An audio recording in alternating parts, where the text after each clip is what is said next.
Hello, bookworms, and welcome to a place where books come to life. So, get cozy. It's the Cozy Bookworm. Cowboy Howie, The Adventure of the Central Park Coyote and Thanksgiving Day Parade by Mifflin Lowe, illustrated by Martina Crepulja, with permission from Lowe Kids.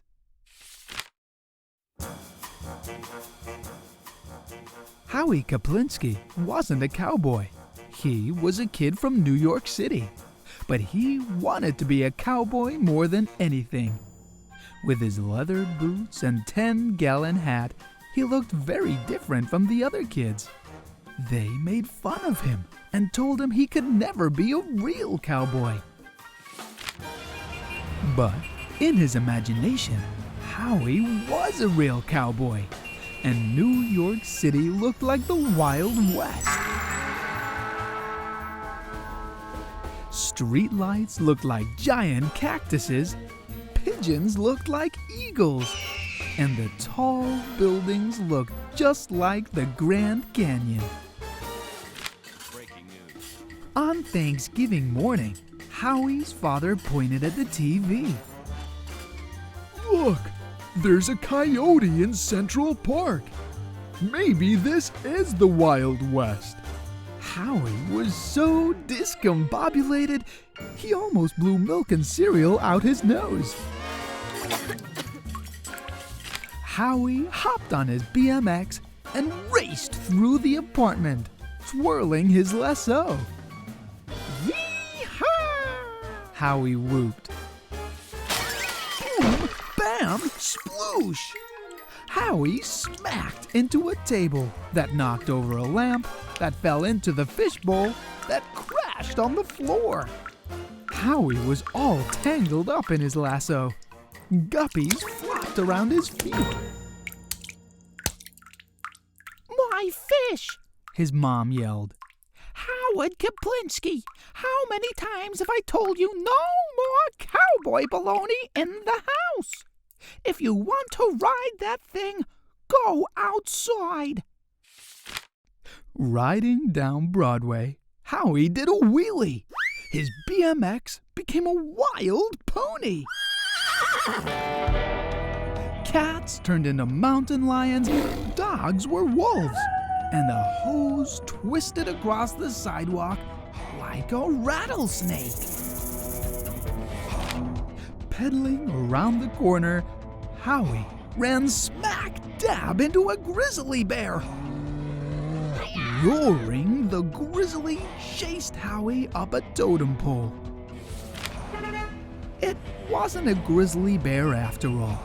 It was his Aunt Esther in a fur coat. Howie Kaplinski, She stamped her foot and yelled. You get down from there before you break your neck. Howie was on top of the monument at Columbus Circle. Howie heard music. It was Macy's Thanksgiving Day Parade. Marching bands and giant floats were coming down Broadway. A rope from a float caught Howie's belt buckle and lifted him so high into the sky, he got dizzy. Wow, Nellie! Howie yelped. He felt like he was flying. Huge balloons surrounded Howie like a crazy stampede of cartoon characters. As he soared over the city, the buildings around Central Park looked like the hoodoos and buttes in the Badlands.